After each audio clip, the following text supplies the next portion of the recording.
Derecho procesal penal en el sistema acusatorio. Les saludo con afecto, espero se encuentren muy bien. Me complace enormemente compartir con ustedes algunas valoraciones de este modelo de justicia que en el año 2008 vino a instaurarse, a arraigarse en la Constitución del Estado mexicano, el sistema acusatorio adversarial. En ese año se reformaron 10 artículos de nuestra Constitución, los más importantes, aquellos que inciden en la materia penal y que establecieron las bases de lo que hoy conocemos como el sistema acusatorio adversarial, particularmente el artículo 20 constitucional, que fue el receptor en gran medida de los planteamientos del modelo mismo del sistema acusatorio adversarial, y que en los transitorios estableció un periodo, una vacatio legis, a efecto de que el Estado mexicano asumiera y se preparara con tiempo para efecto de echar a andar este nuevo modelo, este modelo de justicia, ¿no? Que preparara a su gente, a los principales operadores, que preparara a los estudiantes, ¿no? Que vienen detrás y que van a ser quienes apliquen el modelo también, por supuesto, ¿no? Y que sobre todo se preparara en cuanto a la infraestructura, ¿no? Estos modelos de justicia implican cierta infraestructura que fue importante implementar a lo largo y ancho de la República Mexicana.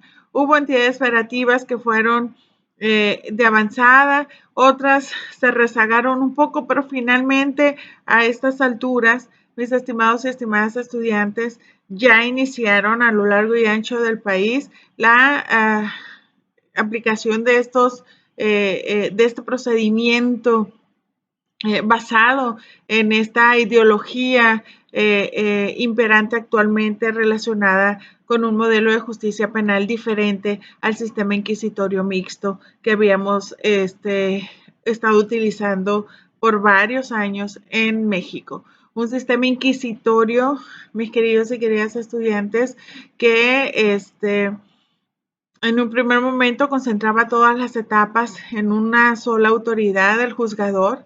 Posteriormente evolucionó a un sistema mixto donde empiezan a diferenciarse estas etapas, particularmente la de la investigación, que cayó en manos de una autoridad administrativa dependiente del Poder Ejecutivo, ¿no? Y pues el juicio en manos del Poder Judicial.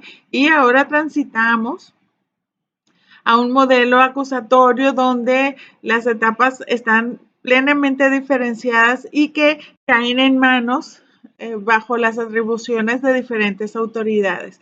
La investigación, por un lado, en un ministerio público autónomo constitucional hoy día, ¿no? La etapa intermedia en manos de un juez de control, un juez garantista, un juez que tiene como principal atribución verificar la legalidad y la constitucionalidad, así como la convencionalidad de los actos del Ministerio Público y de las policías, ¿no? Y finalmente, pues el juicio oral, que recae en manos de jueces que no han conocido previamente lo realizado ni por el Ministerio Público ni por el juez de control. Así que las atribuciones están plenamente diferenciadas, están en manos de diferentes autoridades, y debo decirles que lo más importante del nuevo sistema acusatorio adversarial es que su columna vertebral, el eje rector que le da vida y que le da impulso al sistema acusatorio adversarial, lo son los derechos humanos, el respeto de los derechos humanos de las partes en conflicto. Así que vamos a conocer a lo largo de los contenidos de esta asignatura diferentes obligaciones que se le generan a los operadores jurídicos a lo largo del procedimiento penal. Iniciemos, pues, conociendo de una manera sintética, breve, cuáles son las generalidades. Es imposible en un video explicarles desde la etapa de investigación inicial hasta la emisión de la sentencia, todos y cada uno de los supuestos que se pueden dar en el procedimiento, pero trataré de abarcar lo más posible que se pueda cada una de los aspectos y elementos que considero más relevantes que vienen a nutrir este sistema acusatorio adversarial. Pues bien, reitero, este sistema se divide en tres grandes fases. Tenemos en un primer momento la investigación que a su vez se divide en dos grandes, la investigación inicial y la investigación complementaria. Ustedes saben, mis queridos y queridas estudiantes, la investigación recae en manos del Ministerio Público, hoy autónomo constitucional en México. Esto es, que ya no se encuentra subordinado al presidente de la República o en el ámbito de lo local a los gobernadores estatales, sino que se desligan completamente y se convierten en órganos de Estado, no de gobierno. No, esto es importante para efecto de conocer la naturaleza del órgano investigador que tiene en sus manos, pues prácticamente el futuro, ¿no? De un procedimiento penal, ¿no? En el Ministerio Público, en las policías que lo apoyan, en la policía investigadora y las otras que se suman cuando intervienen dentro de la investigación o de la detención, ¿no? Recae en el Ministerio Público prácticamente la posibilidad de judicializar o no una conducta o a una persona que se presume ha cometido delito. Entonces, en manos del Ministerio Público, mis queridos y queridas estudiantes, prácticamente está la llave para abrir la puerta del tribunal. Por tanto, la labor que realiza el Ministerio Público es una labor esencial, una labor básica que se requiere sea diligente, sea profesional, sea apegada a derecho y sobre todo sea una investigación científica la que brinde el Ministerio Público y la policía para efecto de sustentar una imputación y en su caso una acusación ante el órgano jurisdiccional, ¿no? La investigación inicial, mis estimados y estimadas estudiantes, pues debo decirles que inicia con la noticia criminal, sin duda alguna, y culmina, cierra con la imputación que realiza el Ministerio Público, en su caso, ante el órgano jurisdiccional, el juez de control.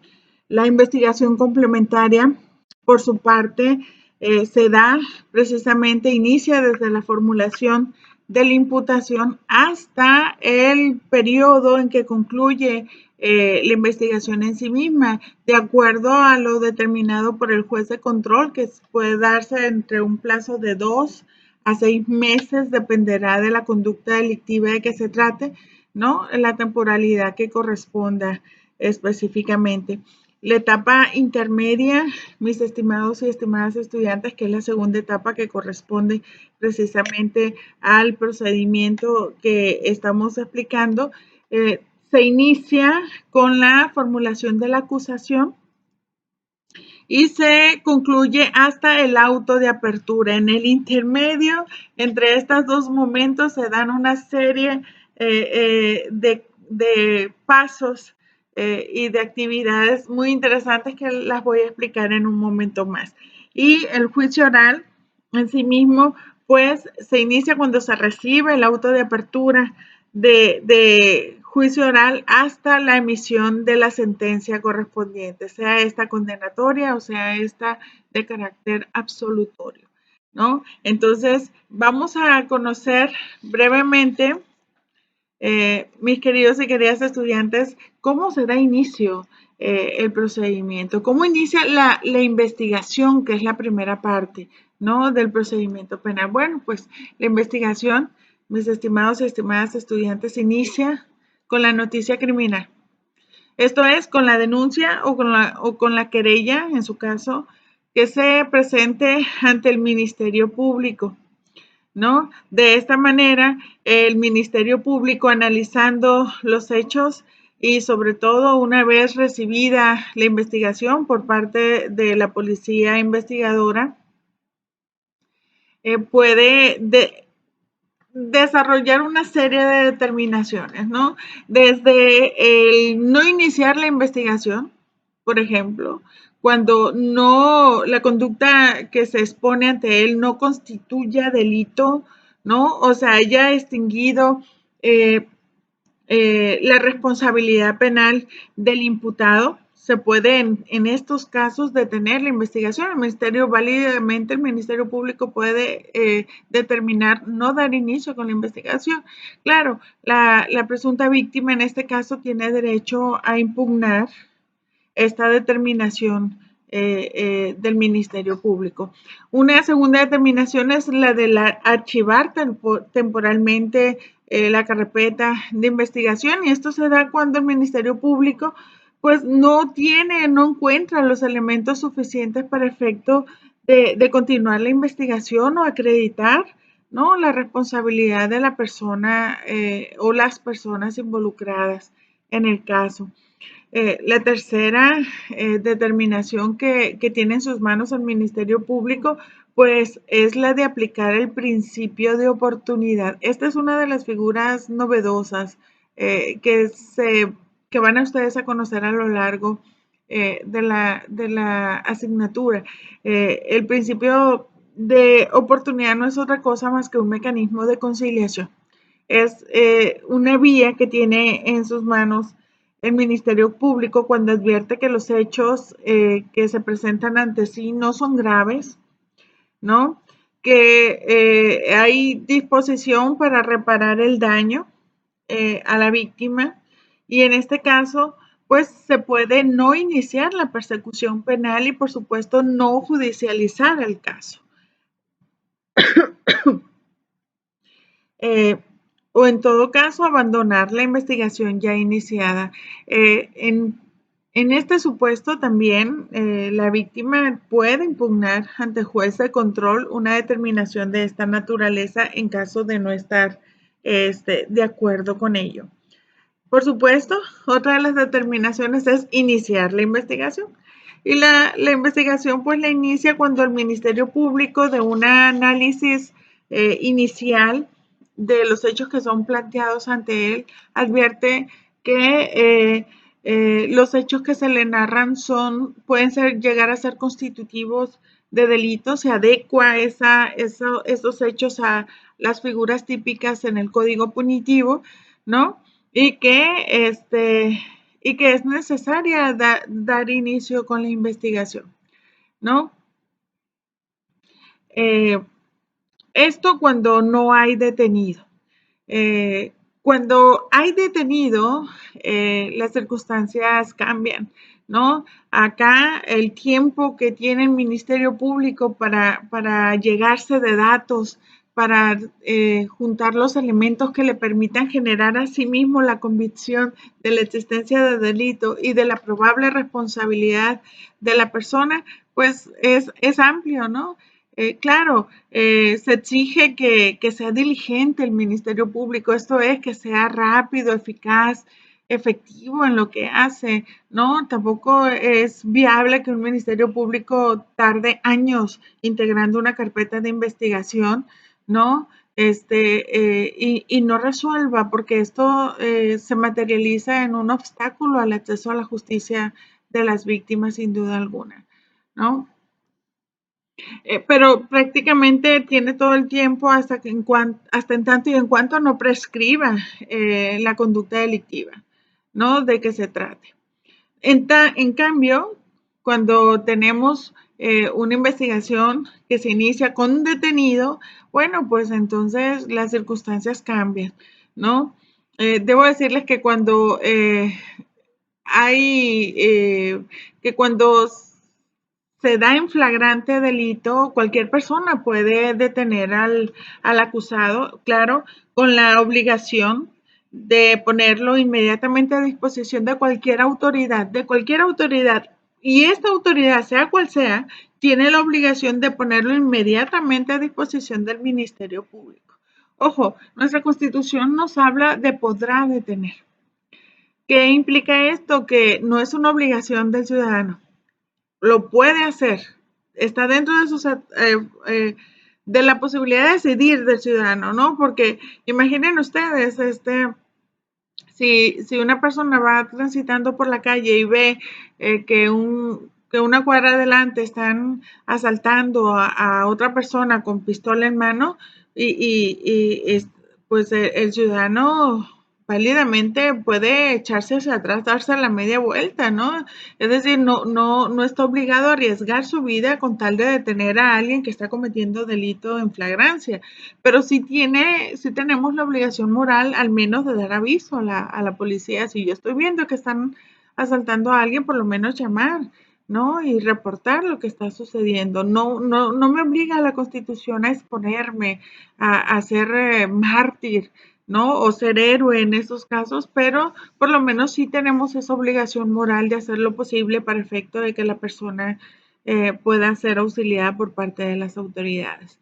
Muy bien, y en caso de que la persona sea detenida por la autoridad, recuerden ustedes la importancia que tiene de que nuestras policías pongan inmediatamente a disposición del Ministerio Público a la persona detenida para efecto de no incurrir en violaciones a derechos humanos.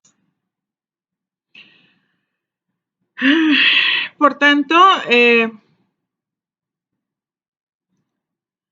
se tiene que dar inmediatamente la presentación ante el juez. El Ministerio Público tiene constitucionalmente concedida el lapso de 48 horas, ¿no? El cual puede llegar hasta 96 en caso de delincuencia organizada, ¿no? Pero tiene un lapso bastante tiempo para efecto de determinar eh,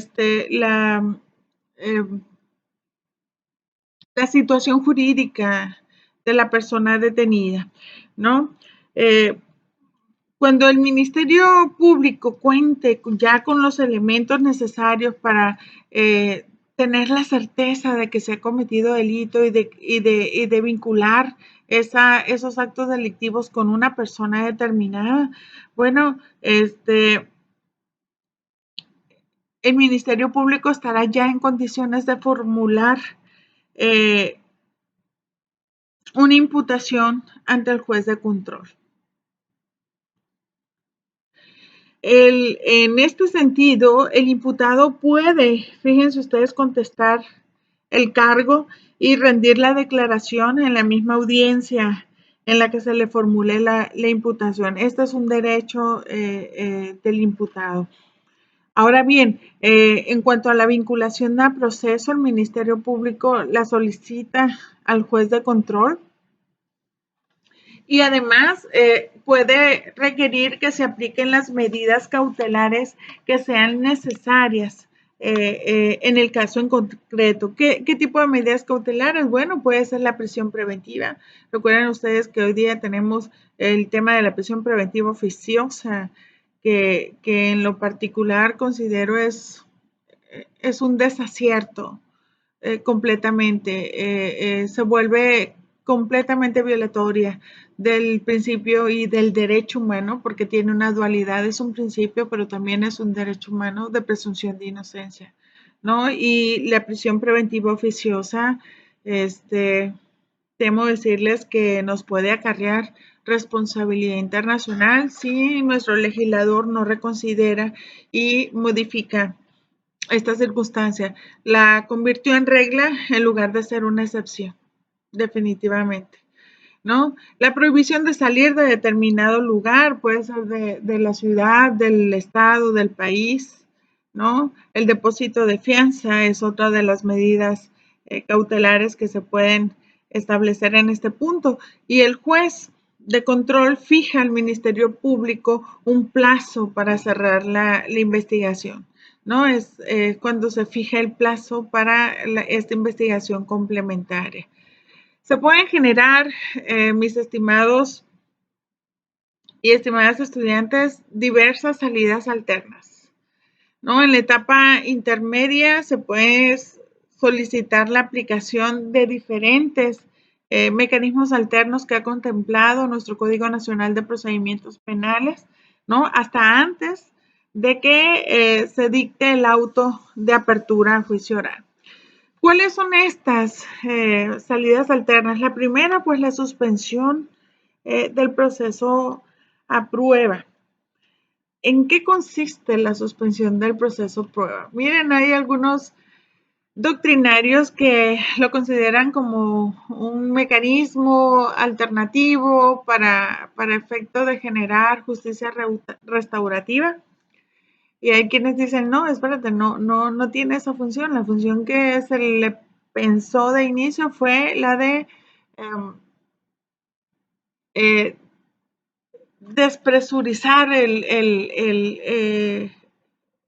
la vía jurisdiccional, el evitar que llegasen más y más casos a la vía jurisdiccional y por tanto se dio la posibilidad de que a través de este mecanismo, desde esta figura, se evitase llegar precisamente a juicio, que se solucionaran las cosas hasta este momento en la etapa intermedia y se evitara llegar a juicio. Bueno, pues esta suspensión del proceso a prueba se puede aplicar cuando la pena del delito, escuchen bien, cuando la pena del delito no sea mayor a 8 años de prisión, ¿no? Cuando no se haya condenado por delito doloso previamente a la persona o cuando no tenga o haya tenido otro juicio con suspensión del proceso a prueba, ¿no? Entonces, si se dan estos casos, y por supuesto, esto es importante, que no exista oposición fundada del Ministerio Público, de la víctima o el ofendido, entonces se puede dar este mecanismo, esta salida, ¿no? En todo caso, el Ministerio Público podrá apelar la resolución, la determinación del juzgador de no estar de acuerdo y será esta instancia quien resuelva al respecto, ¿no? El procedimiento queda suspendido por un plazo no menor de 1 año y no mayor a 3 años. Así lo establece nuestro código punitivo, ¿no? Y en este lapso de tiempo el imputado pues tiene que cumplir todos los requisitos impuestos por el juez para efecto de dar acato a lo establecido por la vía jurisdiccional y si no cumple con el requisito se reanuda de nueva cuenta el procedimiento penal hasta donde se dejó inconcluso. Tenemos otras salidas y otra de esas salidas es precisamente los acuerdos reparatorios, ¿no? Cuando el delito no es grave, cuando no hay una afectación mayor a través de la conducta desplegada, cuando procede el perdón de la víctima o se trate de delitos cuya pena media aritmética no pase de más de 5 años. Ojo, en la suspensión del proceso a prueba son 8, aquí son 5 años. O cuando se trata de delitos de naturaleza patrimonial en los que no haya habido violencia, se pueden dar estos acuerdos reparatorios, que son mecanismos a través de los cuales se busca que víctima y el acusado pues resuelvan el conflicto entre ellos, ¿no? Siempre pensando en reparar el daño, claro, de la víctima y de esta manera también evitar que la persona en conductas que no son muy graves evite llegar a la vía jurisdiccional y probablemente ser estigmatizado y ser señalado y quedar registrado por haber cometido una conducta de esta naturaleza y cumplir una sanción penal, ¿no? Si se dan cuenta es interesante porque de esta manera digamos que se relaja el poder, el jus puniendi del Estado que antes era celoso completamente, muy cerrado. Era difícil escapar de este poder punitivo del Estado previamente y ahora es el propio procedimiento penal el que nos pone frente a nosotros esta posibilidad para efecto de evitar judicializar un caso, ¿no? Esto a través también de los acuerdos reparatorios. Tenemos otro, cierre de la investigación. Se puede dar también si antes de que termine el plazo para la investigación no se logró solucionar el conflicto a través de una salida alterna, el Ministerio Público deberá cerrar la investigación y solicitar el sobreseimiento, la suspensión del proceso o, en todo caso, acusar formalmente al imputado. Esto es, que de no haberse llegado a un arreglo, un acuerdo en el que se evite llegar a la etapa de juicio oral a través de los acuerdos reparatorios o de la suspensión del proceso a prueba, el Ministerio Público cerrará la investigación, ¿no? Y podrá solicitar en este momento ya sea el sobreseimiento, la suspensión del proceso o, en todo caso, acusar formalmente al imputado. El sobreseimiento, ¿cuándo se da esta figura? ¿No? Esta figura que es pues ampliamente estudiada en el ámbito del derecho procesal. Definitivamente, pues uno de los principales elementos es cuando la conducta que se investiga no constituya delito, ¿no? O se verifique que la conducta no se verificó, no se cometió en sí misma, que se pruebe la inocencia del imputado o cuando no cuenten el Ministerio Público con los elementos para fincar una acusación formalmente hablando. La suspensión del proceso se da a petición del Ministerio Público y lo decreta particularmente el juez de control, ¿no? Y esto se da cuando el delito sea perseguido previa querella y esta no haya sido presentada. Por ejemplo, este es un supuesto cuando se declare formalmente al imputado sustraído de la acción de la justicia o cuando el imputado sufra algún trastorno mental transitorio, ¿no? El juez podrá en todo caso ordenar la reapertura del proceso cuando cesen las causas que hayan motivado la suspensión del proceso en sí mismo. Y en todo caso, si no se dan estos dos supuestos previamente mencionados, el sobreseimiento y la suspensión, entonces se puede formular la acusación por parte del Ministerio Público.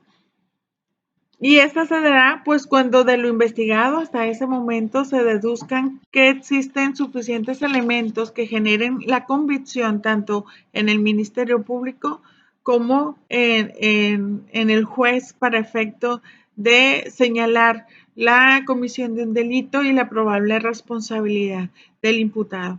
Antes de cerrar esta parte, debo decirles la importancia que tiene que el Ministerio Público, a través de sus policías, ¿no? Realicen investigación científica del delito. Los peritos, por supuesto, en esta etapa tienen un valor esencial en toda la investigación, pero también es necesario que nuestra policía se capacite. Sería precioso, maravilloso que nuestra policía lograra un nivel de estudios altos de profesional, ya sea profesional en el derecho, profesional en la criminalística, en la criminología, pero que sean personas que tengan un nivel de estudio alto, ¿no? Que puedan, por supuesto, tener un ingreso mayor acorde al nivel de estudios y que puedan garantizarnos a la ciudadanía que sus actuaciones y sus investigaciones tienen el carácter de profesional, ético y científico. Eso sería maravilloso.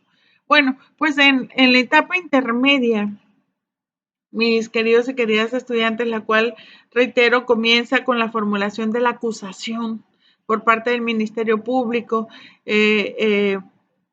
en esta etapa particularmente, tanto el Ministerio Público como la defensa tienen una labor muy interesante, que es la de depurar las pruebas que se presentarán en juicio oral, ¿no? Ambas partes presentan sus pruebas, ¿no? Definen cuál de ellas se excluirán, ¿no? En el juicio oral, y los hechos quedarán por probados mediante acuerdos probatorios. Esto es, las partes se ponen de acuerdo para decir, bueno, no hay necesidad de probar que efectivamente el muerto es Juan. Ambos estamos de acuerdo, entonces no va a haber ningún material para demostrar esa circunstancia porque ambas partes están de acuerdo. Ambas partes coinciden que Juan fue asesinado en la calle 14 de la colonia Rafael Buelna en Culiacán, Sinaloa, ¿no? Tampoco hay necesidad de probarlo porque ambas partes están de acuerdo de que así fue. ¿Qué es lo que van a someter a prueba? Pues aquello en lo que no coincidan, aquello que ellos deseen precisamente de acuerdo a su propia teoría del caso probar ante el Tribunal de Juicio Oral. Entonces, en esta etapa intermedia, las partes de común acuerdo deciden cuál será la materia de la litis, la materia a aprobar ante el tribunal, y esto pues verificado precisamente por el juez de control, ¿no? Finalmente el juez de control emite el auto de apertura de juicio oral, indicando la acusación que será objeto del juicio y las pruebas que deberán en todo caso rendirse en dicho tribunal, señalando, por supuesto, cuál será el tribunal de origen penal al que le corresponderá precisamente llevar a cabo esta importante tercera etapa del procedimiento penal, ¿no? Ojo, es importante señalar que antes de llegar a este punto del auto de apertura a juicio, se puede dar el procedimiento abreviado. Esta es otra figura que se incorpora como una novedad en el sistema acusatorio adversarial. ¿Qué es esto del procedimiento abreviado? Bueno, pues resulta que el imputado tiene la posibilidad de renunciar a su derecho a un juicio, ¿no? El imputado, aquella persona que en todo momento o en todo caso acepta que cometió el delito, acepta su responsabilidad, acepta la necesidad de reparar a la víctima y antes de terminar con la etapa intermedia, decide renunciar al juicio, para efecto de que el juez de control, con los elementos que tiene hasta ese momento recabados por parte del Ministerio Público, pueda valorar el caso y pueda emitir una sanción. ¿Cuál es el beneficio de que esto ocurra? Bueno, pues puede haber una reducción de la condena, ¿no?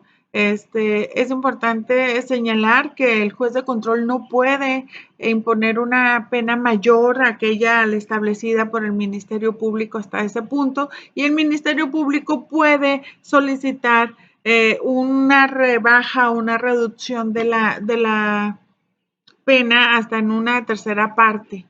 De la que corresponde a la pena mínima del hecho que se le imputa a la persona del delito por el que se le imputa, ¿no? De no darse el procedimiento abreviado, pues pasamos entonces a la audiencia de juicio oral. Esta pues es una audiencia que tiene que cumplir con los principios que fueron recogidos en el artículo 20 de la Constitución Política Nacional. Una audiencia continua, una audiencia pública, ¿no? Está abierta a que el pueblo vaya y observe cómo se da la justicia penal en el país. Una audiencia predominantemente de carácter oral, ¿no? Una audiencia donde se requiere que los jueces estén presentes, que los jueces conozcan a las partes, que los jueces escuchen al fiscal, que escuchen a la defensa, que los jueces estén pendientes de las reacciones, del lenguaje corporal, de las pruebas que son desahogadas, ¿no? Que el juzgador esté ahí inmediatamente advirtiendo de primera mano todo lo que ocurre en el tribunal en sí mismo, en la audiencia de juicio oral, ¿no? La inmediatez, mis estimados y estimadas estudiantes, pues es otro de los principios de este sistema acusatorio. Pues en una audiencia oral, pública, continua, que se busca prevalezca la transparencia, ¿no? Se lleva a cabo la audiencia de juicio oral. Ante un tribunal que no ha conocido previamente de las actuaciones ni del Ministerio Público, de la policía, ni de las actuaciones del juez de control. Ojo, un juez de control que me parece que no lo comenté, que tiene entre sus funciones, y creo que una de las más interesantes es la de valorar la detención, ¿no? Ustedes saben que desafortunadamente las detenciones arbitrarias son constantes en territorio nacional, entonces el juez de control tiene una importante labor de reafirmar la importancia de los derechos humanos durante el procedimiento, y esto se le da al propio Código Nacional de Procedimientos Penales a través de esta atribución de calificar la detención. Muy bien, pues ya dentro de la audiencia de juicio oral, mis estimados y estimadas estudiantes, pues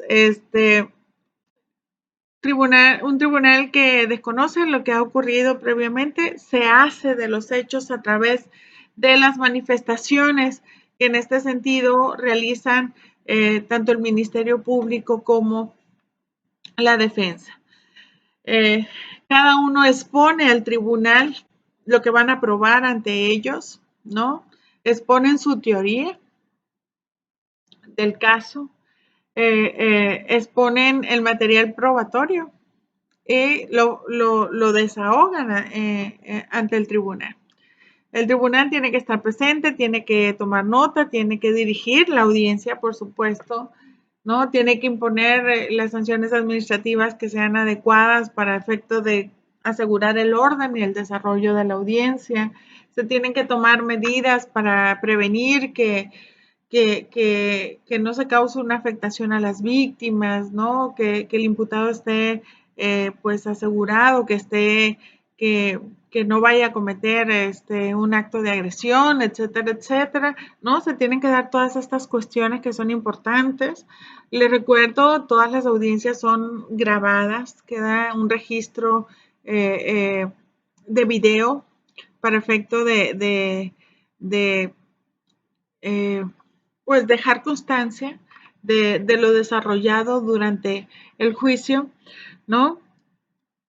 Y bueno, pues se da inicio al juicio oral una vez que el tribunal ha verificado la presencia de ambas partes, ha verificado la presencia del fiscal, ha verificado la presencia del defensor, de los testigos, de los peritos, ¿no? De los agentes de policía que sean necesarios, etcétera, etcétera, ¿no? Y cada uno de ellos, el Ministerio Público en un primer momento y posteriormente la defensa presentan sus alegatos de apertura. Y en este momento, si el imputado considera, si el acusado considera que es posible y viable realizar alguna manifestación, lo puede hacer, ¿no? O en todo caso, reservarse hasta pues el interrogatorio que realice la defensa.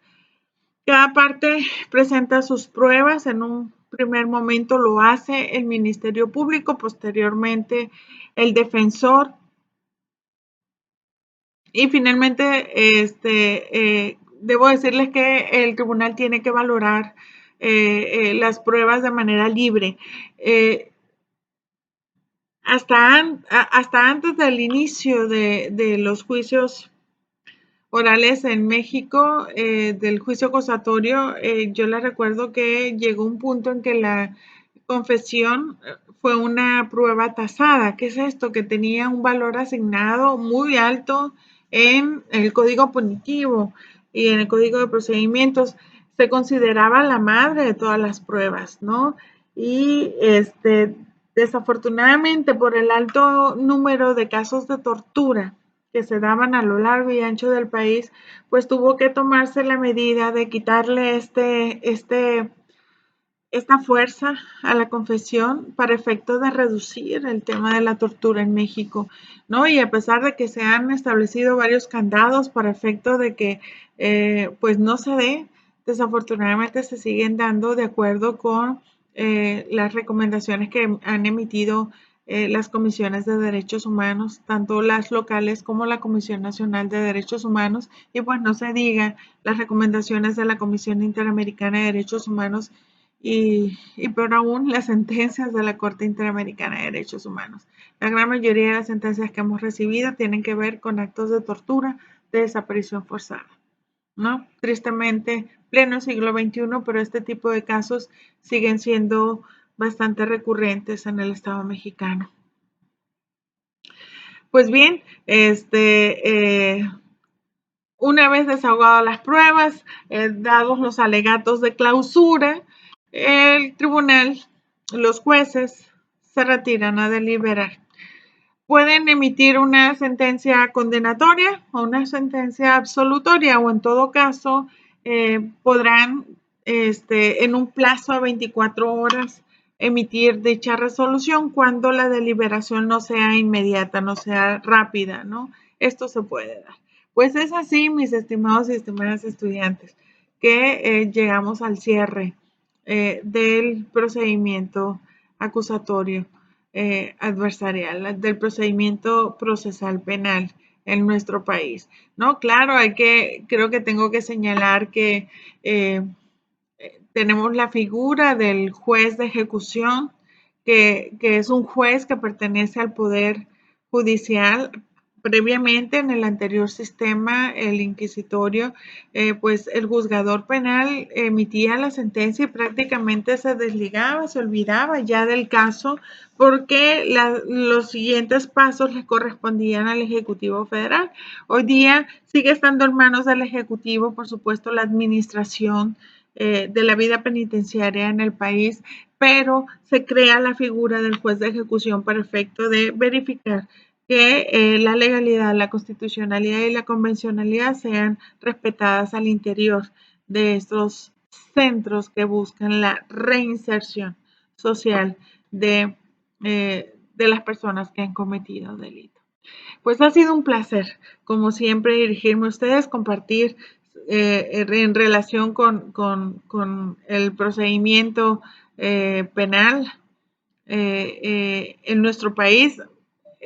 Estoy segura que dejé por fuera muchos elementos, el procedimiento es muy amplio, bastante importante, tiene elementos y figuras maravillosas, pero que a lo largo de su vida profesional, ustedes van a ir desarrollando las habilidades y el conocimiento suficiente. Tenemos que empezar con el Código Nacional de Procedimientos Penales, hay que leerlo, hay que estudiarlo y, por supuesto, no dejemos de lado la Constitución y no dejemos de lado los tratados internacionales en la materia penal y en materia de derechos humanos, que van a ser un aliado maravilloso para efecto de construir nuestros argumentos, para efecto de exigir los derechos a que tenemos derecho, valga la redundancia, ¿no? Y que nuestro argumento y nuestra actuación ante los tribunales pueda ser bien valorada y que tenga el efecto, por supuesto, que estamos buscando. Ha sido un placer. Me reitero mi nombre, Jenny Judith Bernal Arellano, y estoy para servirles. Hasta pronto.